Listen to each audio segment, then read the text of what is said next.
Give another sermon. Um, uh, I am a 52-year-old white man wearing a black t-shirt, which is one of my favorites because in the front it has a very purposeful, there's a German word for this. This is in East Berlin. This was the crosswalk sign. And on the back, and it's from the Soviet times, the Communist Party times in East Germany, but it's kind of been adopted as a symbol of a revitalized East Berlin. And I love the sort of peppiness. So I think I heard once that a good sermon has a joke at the beginning, a clear end, and as little as possible in between. And I did notice yesterday I was driving up near Williamsport, and I drove by a cemetery that was called Resurrection Cemetery with some sort of Christian iconography statue. And being truly a UU, having grown up in a UU church, I couldn't help but wonder if some customers are a little dissatisfied. Yeah, that was the joke.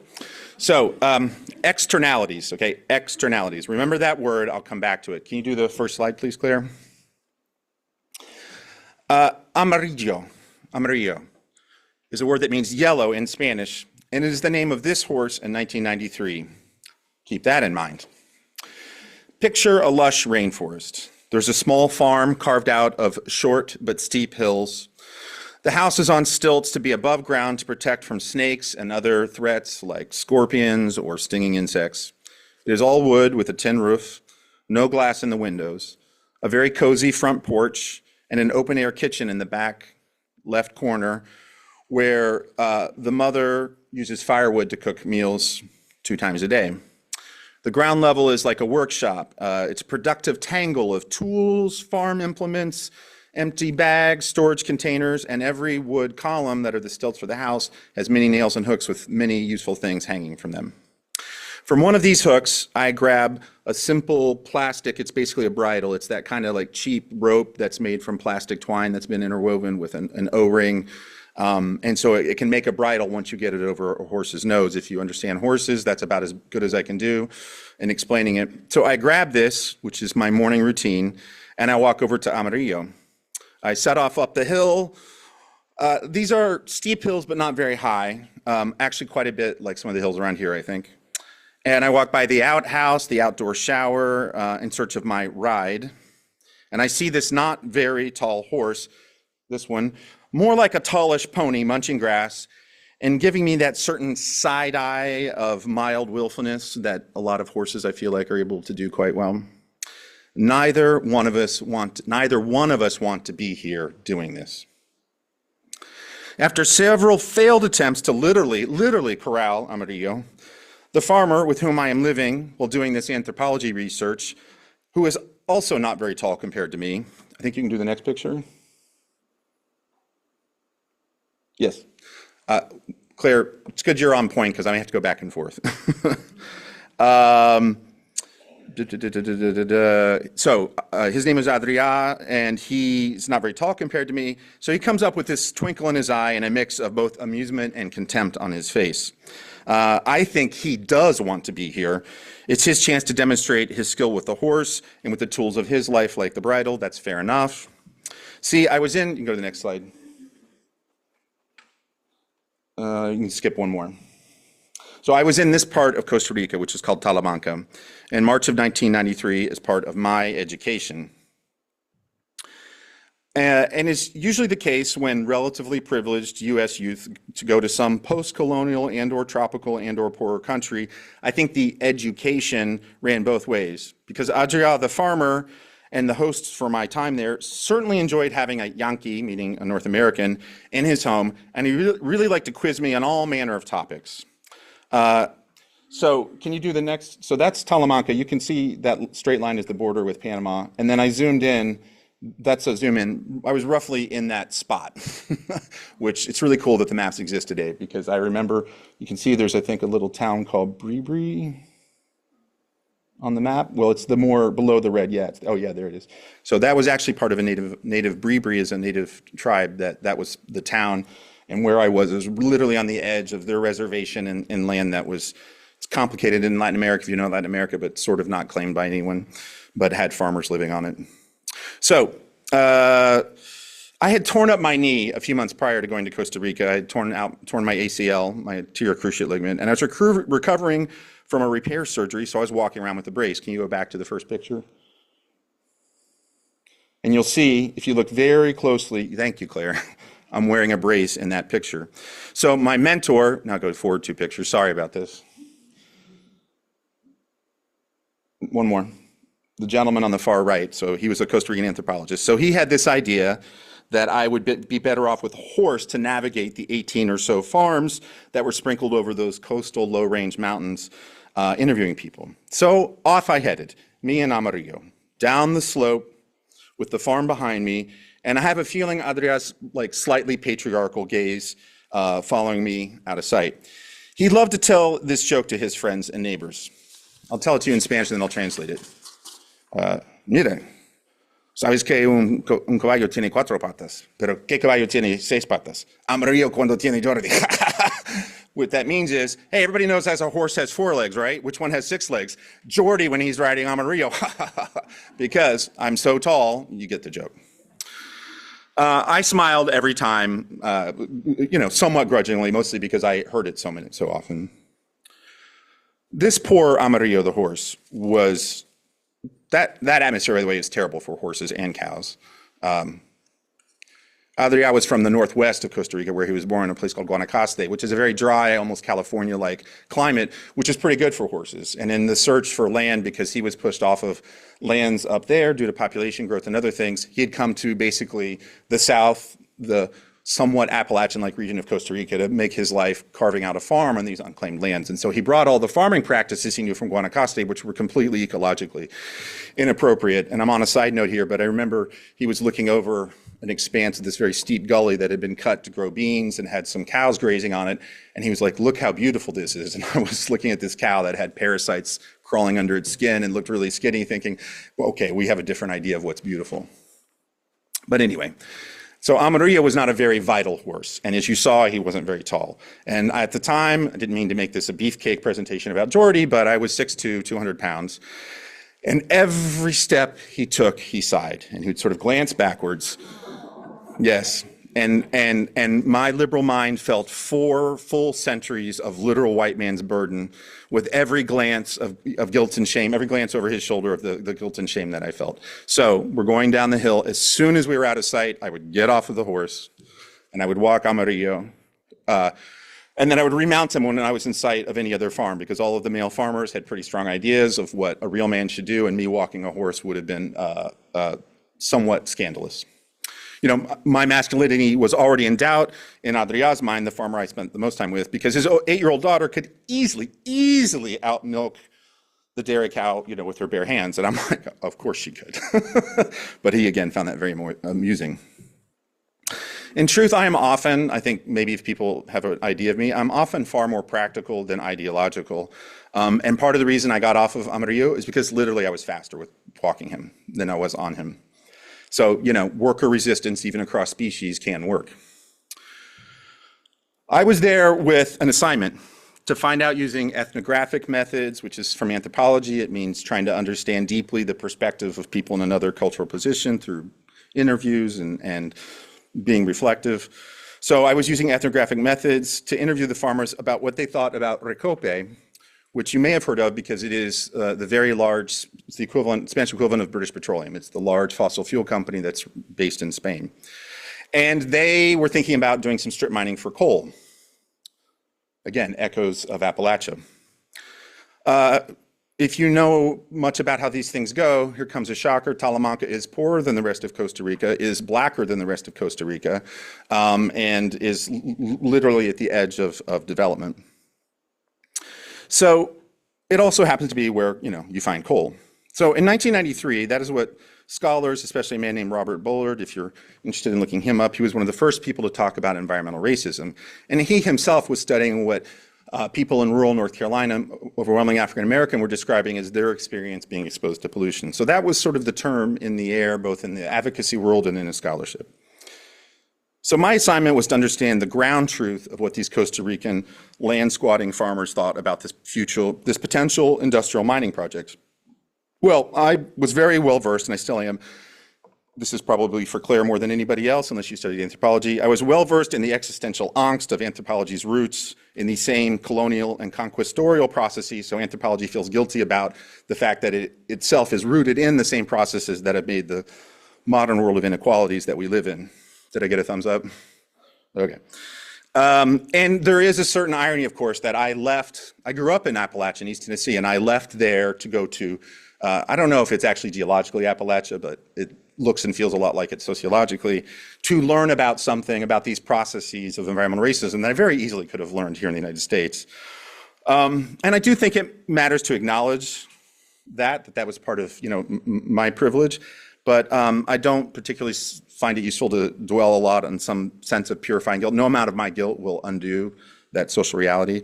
I didn't ask to be born into the social position I was born into. Adria didn't ask. So I do think what we do, how kind or helpful or useful we are, that matters most in the sphere of what we can do with our lives. Well, aside from entertaining you, which I hope I have a little bit, the purpose of this long anecdote, I'm sure if that's an oxymoron, a long anecdote, is to set the scene for the reaction. So now we're going to jump to March of 2023. And Fernando Trevino, who was newly appointed as and in state government, titles are like this, the Special Deputy Secretary for Environmental Justice for the Department of Environmental Protection, which is a fairly important position. It's governor, somebody, Fernando Trevino, several people, me. He asked somebody who knows about organizing rural PA. This was a Philly person, and they said, you should talk to Jordi. So he did what I always do, which is he called me asking me if I knew somebody who'd be interested in working in his office, but really I was the target. And if you're ever trying to recruit people, that's a great tactic. You call up Claire because you want her to do something. You say, Claire, do you know anybody who'd be really good at teaching comic books? So he said to me, sort of our first phone conversation, he said, how much do you know about environmental justice? Now, at the point of my career where I am, like some people in our church and in life, I have and I'm not trying to brag, I'm just giving you the facts. I have a master's in sociology, a PhD in management. In my job searches, it's really unusual to talk about my undergraduate research, what I did as a junior in college. But he asked me this, and my mind flashed back to Talamanca and Amarillo and the coal beds I saw that had been stripped of soil and just left there as part of exploratory projects in Costa Rica. And it also flashed to the other environmental racism research I did as a senior when I chose to do a senior honors thesis. And I looked at a place called Prairie Island in Minnesota, where a utility called Northern States Power decided that was a good place to put the spent fuel rods from its nuclear reactor, which it placed on an island in the Mississippi, which floods, but it's close to fresh water, which you need for a nuclear power plant. Anyone want to guess what else is on Prairie Island in Minnesota? A Native American reservation. That's the way it goes. So, I inverted these paragraphs. So, Fernando's question certainly felt like a very large radius circle, a circle with a very large radius was coming back on itself. And in a way, I was poised back in 1993 and 1994 to do a lot more around environmental racism, based on my recent track record of those 2 years. But I went another way, a lot of us do. And I love this phrase that's come up. The too long didn't read version of that is basically I married Virginia. And I also kind of felt like the world doesn't need another white guy studying indigenous people. Nothing against people who do that. And I gave a sermon here a few years ago about being an atheist UU, and I think I'm still pretty firm in the non-conviction of my beliefs, but I am inclined to believe in angels or goddesses of serendipity because of the way this circle, and maybe other people feel this, had come around. So, yes, I said to Fernando, I know a little bit about this topic. And environmental racism in the 30 years since then has evolved into being called usually environmental justice, or in the case of our office, the Department of Environmental Justice. In reality, it's the Department of, sorry, there's been so much injustice, we'll see what we can do about that. But that doesn't fit well on a business card. And let's go back to Amarillo. He was sold to me for cash. There's nothing remarkable about that. Our whole existence as humans is created and recreated by a near infinite number of transactions. Money one way, horse the other. It was honest. It was fair to both parties, excluding the horse. Important point. But everything about that transaction from the lens of normal economics was internal to itself. It had no externalities, that word. Everything essential to the transaction was within it. But to Amarillo, the horse, burdened with this literal white man, the full cost was not part of the transaction because it didn't include the pain and effort to him. And in what's often called normal economics, the free market and the capitalist economy that we live in, the normal economics that the capitalist economy is built with, and it thinks it understands the whole world that way, it loves the idea of externalities because the price of a good or service, as they describe it, includes all the costs that are relevant for the buyer and the seller. Anything that's outside of that can be put into this label called externalities. I think I might have slaughtered that a little bit, but I think you're with me. So here's my concern with that mindset. I detest the mindset of externalities because most of what really matters in the whole world, and not just in the slice of the world that economics is describing, is the externalities. Like the very nature of the word kind of bugs me, as if it's an add-on, an addendum, a second thought. Does burning coal, oil, and gas cause pollution that affects neither buyer or seller? Okay, well, that's an externality. You know, all of the climate crisis is basically externalities added up over time. Does a cheap Wendy's meal, and hey, I like them. I'm not guilting anybody. They currently have Frosty with Thin Mint in it. It's amazing. Does a cheap Wendy's meal create trash that uglifies the landscape or harms wildlife or does other damage? That is an externality. It's outside of the money you exchange for the meal. Does free trade broadly lead to lower unionization, greater inequality, many other concerns? All of that can be labeled as externalities. I did take the job with DEP with some trepidation. I don't have an experience working in state government, nor do I have a great track record working in large bureaucracies that tell me what to do. But I will say, and then I'll pause here, that I've come to see and understand that environmental justice is really all about the externalities of the past, the present that we make now, and the shadow they cast towards the future. So I'll pause there and I'll come back in a moment.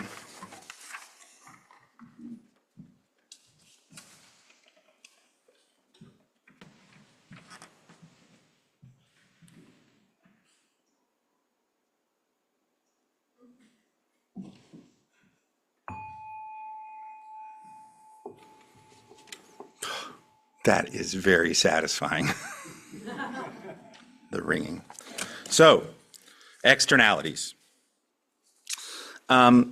Sometimes in conversations, debates, dialogues, whatever, somebody might say, well, are you a socialist or a capitalist? I mean, to anyone, but to me, and I mean, honestly, it's kind of an uninteresting question to me because I don't actually think there's really like a binary between those. It's really, both. And in any country these days or any society, it's really what's the mix of those, or throw in some anarchism too if you want. But I do think pretty fundamentally that we can't have a society without transactions and markets of one kind or another. And I find it really interesting to look at the long archaeological record of humans and what that tells us about being makers and traders. And I didn't have time to do the full research on the exact details, but trust me that the general point of this is true, that in the Iberian Peninsula, where I spent a lot of time, mussels are fantastic, and they were once very abundant. And you can wrap mussels in seaweed, and they'll survive for several days. I don't know the exact number, 4 or 5. It's either very early Neolithic humans or maybe even Neanderthals, because they can trace where the shells came from through, I don't know, science, chemistry maybe. They found these as far north as like France and the English Channel and in parts of Germany. And when I read that, it just like clicked for me that I think humans are always story makers and story listeners. We're always makers and traders. We're always inventive, hairless apes and some other things. So what that means varies a lot by culture, but it is pretty universal. However, with these things called externalities, which I don't think are really part of that universal human story, they're much more part of modernity. We've really intensified as a set of economic rules and the political system around those. We've really intensified what those mean. And as I'll explain in a sec, they all go to profit margins. In a way, you could say, I think that we've weaponized these externalities. Because ultimately, the profit margin for any company, and honestly also for government, if you're a water authority or a sewer authority, it's made fatter, it's made thicker, it's made bigger for every cost that in a way you're directly responsible for, but that you can push off, that you can externalize to some other entity. You might have heard the phrase in the last 20 or 30 years, I've heard it sometimes, that describes private reward and socialized risk. And I think that's a very concise critique of the last 30 years or so in the United States, maybe more, of sort of boom and bust cycles with the stock market and the economy. The Great Recession of 2007 and 2009 and the housing crisis was very much, right, about all of the risk from overpriced mortgages and, badly priced mortgages and all of that complex financial stuff. At its core, the taxpayers footed the bill to bail out the banks. So a lot of them, very few of them went out of business. Many of them became larger and more profitable. They privatized the risk and privatized the gain and socialized the risk. All of the externalities of managing that were borne by the US taxpayer. In the case of environmental justice, these externalities, we can observe them, they're very spatial. It's the unequal distribution of pollution risk, which is a cost to more vulnerable people and communities. And it's a cost that they face without any ability to negotiate or recover any costs associated with that. And one of the parts of my job I like the best is being able to drive over 14 counties and really watch and read the landscape. And is there anybody here from like Shamokin area, Colt Mountain, Mount Carmel? Okay, yeah, thank you. I'm sorry I'm having to explain this to you. You know what I'm talking about. But it's literally, fascinating to me that as you drive through these areas, if you look at a culm bank, or it's also called a gob bank in Western PA, which is the coal refuse that was unusable, either the holes where it was dug out or the piles where it is, that's literally the imprint of an externality or the accumulation of an externality in space that we can see that was somebody's profit margin. That was hoovered up, vacuumed up, and exported out probably to company owners and shareholders somewhere from 70 to 150, 160 years ago. So let's look at the definition of environmental justice. This is what my agency department, you can do the slide, please, Claire. Oh boy. Environmental justice means the just treatment and meaningful involvement of all people, regardless of income, wealth, race, color, national origin, area of residence, tribal affiliation, or disability, in agency decision-making and other activities that affect human health and the environment, so that people are fully protected from disproportionate and adverse human health and environmental effects, including risks and hazards, including those related to climate change, the cumulative impacts of environmental and other burdens, and the legacy of racism or other structural or systemic barriers. And, now we're still talking about people, right? This is a very Dickensian type sentence. And those people have equitable access to a healthy, sustainable, and resilient environment in which to live, play, work, learn, grow, worship, and engage in cultural and subsistence practices. It further involves the prevention of future environmental injustice and the redress of historic environmental injustice and the centering of environmentally burdened community voices in addressing environmental justice concerns. What do you think? Honesty. It's thorough. I noticed some similarities between government work by committee and maybe some UU principle writing historically by committee. I usually like to start with, when I do presentations about environmental justice, I usually start with a much simpler definition. Environmental justice is recognizing that the cost and risk of yesterday's and today's pollution is borne unfairly by more vulnerable people. And it has been not a small struggle to get that approved in the bureaucracy to use when I go and do things. I am winning, though, with the help from people I've convinced.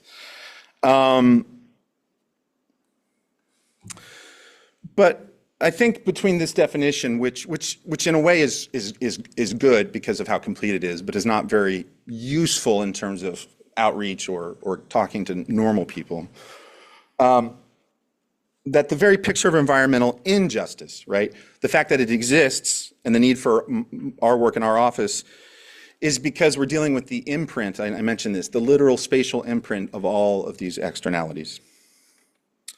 And Unitarian Universalists, we do have a value which I think speaks very directly to this problem, the interconnected web of life. it's both a value and a spiritual value, but also a mindset that I think challenges the idea that anything could be an externality. And in the better world, I imagine our accounting is redone, our political rules of markets are redone, the way that value is counted in communities is redone to account for all of the externalities. So that's my hope, is we can reach for a place where there are no externalities, and that's something where the full cost of the impacts, whether they're pollution or other harms, are all baked into those transactions. We are makers and traders, and we'll be more honest with ourselves by understanding that process is one that's built from an interdependent web of life, not ignoring it. So I think that's something we need to do every day, which is why every day needs to be Earth Day. Sarah put the title and said, "Can you write to that?" I was like, "I think so." I also think, I like the readings. It's not as poetic, but I would say that the winds of extinction murmur, ignore the externalities.